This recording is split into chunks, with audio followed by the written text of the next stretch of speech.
अस्सलाम वालेकुम everyone, welcome back to my channel. कैसे हैं आप सब लोग? उम्मीद करती हूँ कि सब ठीक ठाक होंगे और खैरियत से होंगे। आज इस वीडियो में हम डिटेल से बात करने वाले हैं कि आप अपनी प्रेगनेंसी के जो डिलीवरी डेट है उसको किस तरह कैलकुलेट कर सकते हैं।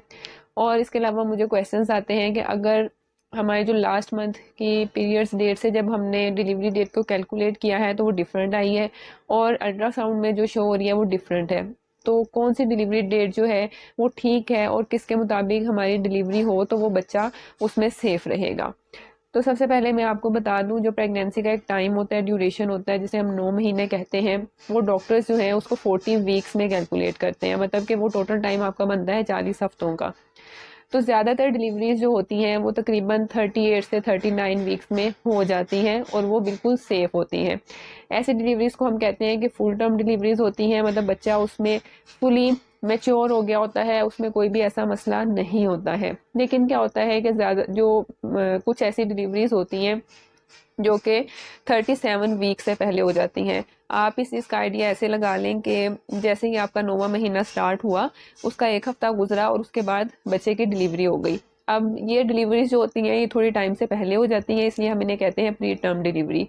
अब इसमें क्या प्रॉब्लम होती है कि जो बच्चे के लंग्स होते हैं, फेफड़े, वो फुली मैच्योर नहीं हुए होते हैं, जिसकी वजह से बच्चों को फिर पैदाइश के बाद NICU में रखना पड़ता है, क्योंकि उन्हें सांस का मसला आ रहा होता है या कोई इन्फेक्शन का प्रॉब्लम हो सकता है। और बहुत ही कम ऐसी डिलीवरीज होती हैं जो कि 40 हफ्ते से भी थोड़ा सा ऊपर टाइम गुजार जाती हैं, मतलब 41 वीक्स 42 वीक्स तक मैक्सिमम। उसे हम कहते हैं कि पोस्ट टर्म डिलीवरीज। तो ये 3 कैटेगरीज होती हैं जिसमें हम हफ्तों के लिहाज से डिलीवरी को डिवाइड करते हैं। तो अब सबसे पहले तो हमें ये पता होना चाहिए कि कौन सा ऐसा टाइम है कि अगर उसमें बच्चा पैदा हो जाता है तो वो सेफ है। तो वो मैंने आपको बताया कि तकरीबन 37 वीक से लेके 40 वीक्स तक, अगर इसके दरमियान में किसी भी हफ्ते में आपका बच्चा पैदा हो जाता है तो उसके चांसेस होते हैं कि वो बिल्कुल ठीक होगा, उसमें कोई भी ऐसा इशू नहीं होगा। 37 से पहले अगर पैदा होता है तो वो प्री टर्म डिलीवरी में आता है। अब इसको कैलकुलेट कैसे करेंगे? इसे कैलकुलेट ऐसे करना है कि इसके लिए आपको अपने लास्ट मंथ पीरियड्स डेट का पता होना चाहिए, मतलब जिस महीने आपकी प्रेगनेंसी हुई है आपको पता चला, उससे पहले आपको जो पीरियड्स आए उसका फर्स्ट डे कौन सा था। लेकिन अक्सर ऐसा होता है कि जब आप डॉक्टर के पास जाते हैं तो आपको वो पीरियड्स की डेट एग्जैक्ट याद नहीं होती है, तो भी कोई मसला नहीं है। अगर आपको महीना भी याद है तो आप महीने के लिहाज से कैलकुलेट कर सकते हैं। अगर आपको वो दिन प्रॉपर याद है तो आप उस डेट से भी कैलकुलेट कर सकते हैं। एग्जाम्पल के तौर पे हमने ऐसे करना है कि अगर आपको पता है कि आपकी जो लास्ट पीरियड्स की डेट थी वो थी 1 जनवरी। 1 जनवरी को आपको पीरियड्स आए थे और नेक्स्ट आपको फेब में पीरियड्स नहीं आए और आपकी प्रेगनेंसी हो गई, तो आपने उस 1 जनवरी से आगे 9 महीने ऐड कर देने हैं। मतलब कि 1 जनवरी से लेके 1 फेब तक आपका 1 महीना हो गया, फिर आगे 1 फेब से 1 मार्च तक आपके 2 महीने हो गए। तो इस तरह जब आप आगे 9 महीने ऐड करेंगे तो वो तकरीबन डेट बन जाएगी 1 अक्टूबर की। तो जो 1 अक्टूबर की डेट होगी वो आपकी डिलीवरी डेट होगी, एस्टिमेटेड डिलीवरी डेट हो सकती है। इसमें हम 1 वीक ऐड कर देते होते हैं, मतलब कि ताकि ऊपर नीचे थोड़ी सी डिलीवरी डेट हो जाती है तो उसमें कोई ऐसा इशू नहीं होता। ठीक है, 1 वीक एज अ सेफ्टी आप इसमें ऐड कर सकते हैं। तो इस तरह आप मैनुअली जो है वो अपनी डिलीवरी डेट कैलकुलेट कर सकते हैं। इसके अलावा जो है वो ड्यू डेट कैलकुलेटर्स भी मौजूद होते हैं, उसमें भी आपने इसी तरह अपने लास्ट मंथ पीरियड्स डेट डालनी होती है, अपने साइकिल की लेंथ डालनी होती है, तो वो आपको आपकी एस्टिमेटेड डिलीवरी डेट बता देते हैं। अब यहाँ पे मैं वर्ड एस्टिमेटेड इसलिए यूज़ कर रही हूँ क्योंकि ये डेट्स थोड़ी बहुत ऊपर नीचे हो सकती हैं, इसमें कोई भी ऐसा इशू नहीं होता।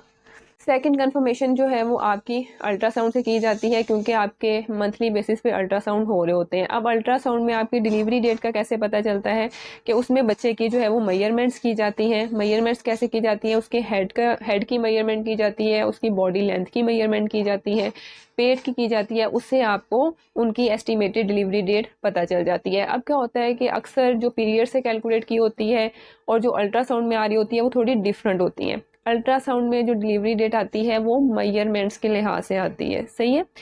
मेजरमेंट्स जो है वो थोड़ी कम भी हो जाती हैं, ज़्यादा भी हो जाती हैं, वो बच्चे की हेल्थ पे भी डिपेंड करता है, उसकी लेंथ पे भी डिपेंड करता है। अक्सर क्या होता है कि जो माँ बाप होते हैं उनकी हाइट अगर ज़्यादा होती है तो बच्चे जो हैं वो थोड़े लंबे होते हैं, उसकी वजह से उनकी लेंथ थोड़ी ज़्यादा आ जाती है, या बच्चे काफ़ी ज़्यादा हेल्दी होते हैं तो वो थोड़ा हेल्दी होने की वजह से भी उनकी डिलीवरी डेट जो है वो थोड़ी पहले शो हो रही होती है।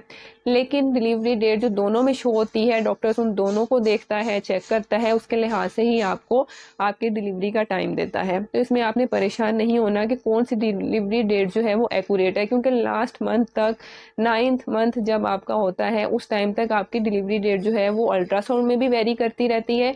तो इसलिए आपने इस चीज़ से परेशानी नहीं लेनी है कि ये ऐसा क्यों हो रहा है, इसमें बच्चा ज़्यादा बड़ा आ रहा है या ज़्यादा वीक आ रहा है। हाँ, अगर बहुत ही ज़्यादा वीक आ रहा है तो कोई और फॉल्ट होता है जो कि आपके डॉक्टर आपको गाइड कर देती है। लेकिन 1 हफ्ते का या 2 हफ्ते का, 4-5 दिन का फ़र्क पड़ जाता है दोनों की डिलीवरी डेट में, ठीक है। तो अगर डॉक्टर आपको अल्ट्रासाउंड में डिलीवरी डेट थोड़ी पहले की बता रही है और पीरियड्स के लिहाज से थोड़ी आगे की आ रही है, तो आप डॉक्टर से ये चीज़ कंफर्म कर सकते हैं कि क्या बच्चा हेल्दी है, उसकी मेजरमेंट्स बढ़िया आ रही हैं, उसकी वजह से ऐसा हो रहा है, तो वो डॉक्टर आपको बता देंगी। अगर थोड़ी कम भी आ रही है तो भी ऐसी कोई परेशानी की बात नहीं होती। 1 हफ्ता मैंने आपको बताया, 1 हफ्ता 10 दिन ऊपर नीचे हो जाते हैं, एरर भी होता है। अब इसके बाद जो है नॉर्मल डिलीवरी और सी सेक्शन, इसको कैसे प्लान किया जाता है। एक सी सेक्शन होता है जो आप खुद से प्लान करते हैं, आप अपनी मर्जी से करवाते हैं। तो उसके लिए डॉक्टर कौन सी डिलीवरी डेट को जो है वो प्रेफर करती है। नॉर्मल डिलीवरी में तो अगर आप सपोज कर लें कि आपके पीरियड्स के लिहाज से 40 हफ्ते पूरे हो गए हैं, तो अल्ट्रासाउंड में डेफिनेटली हो गए होंगे या उसमें 1 हफ्ता ऊपर नीचे आ रहा होगा। तो उसमें आपको दर्दें हों, खुद से ही नेचुरली हों, तो उसका वेट किया जाता है। ज़्यादा से ज़्यादा 40 हफ्तों से 1 हफ्ता ऊपर गुजारा जाएगा ताकि आपको ऑटोमेटिकली दर्दें स्टार्ट हो जाए। लेकिन अगर आपको नहीं होती हैं तो फिर आपको आर्टिफिशियल पेन दी जाती है।